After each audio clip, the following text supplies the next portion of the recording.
بیدم یہی تو پانچ ہیں مقصود کائنات، خیر النساء حسین و حسن مصطفیٰ علی، شاہ مرداں شیر یزداں قوت پروردگار، لا فتح الا علی لا سیف الا ذوالفقار۔ تمام عاشقان اہل بیت کو جشن ولادت مولائے کائنات مولائے کل اخی مصطفیٰ حضرت سیدنا علی بن ابی طالب علیہ السلام وکرم اللہ وجہہ الکریم مبارک ہو۔ بڑی خوشی کا موقع ہے، اور اس خوشی کے موقع پر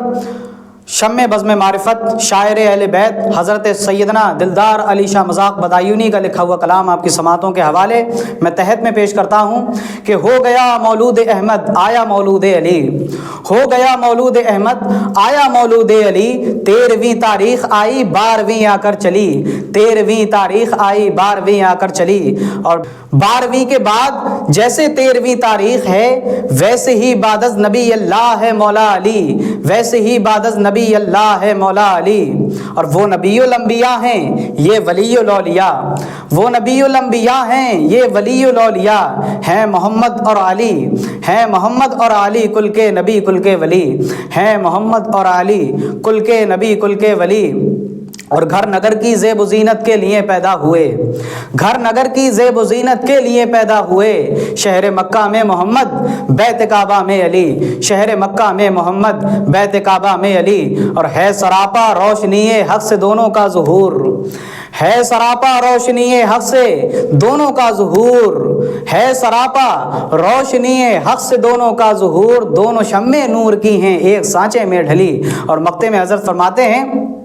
کہ جان و دل میں ہے مذاق مصطفیٰ و مرتضیٰ، جان و دل میں ہے مذاق مصطفیٰ و مرتضیٰ، جان نثار احمدی ہوں اور دلدار علی، جان نثار احمدی ہوں اور دلدار علی۔ سیدنا علی علیہ السلام کی ولادت کے موقع پر ایک حدیث بھی مولا کائنات کی شان میں سنتے چلیے، اور حدیث کو سن کر دوسروں تک پہنچانے کی کوشش کریں تاکہ یہ باعث اجر و ثواب بن سکے۔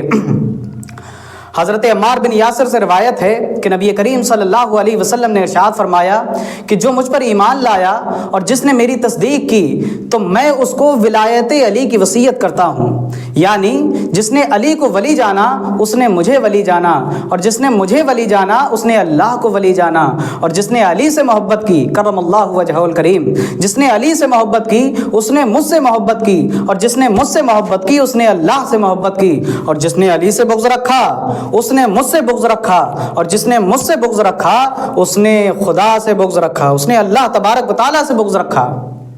اس حدیث کو امام حیثمی نے مجمع الزوائد میں ذکر کیا ہے، مجمع الزوائد میں روایت کیا ہے۔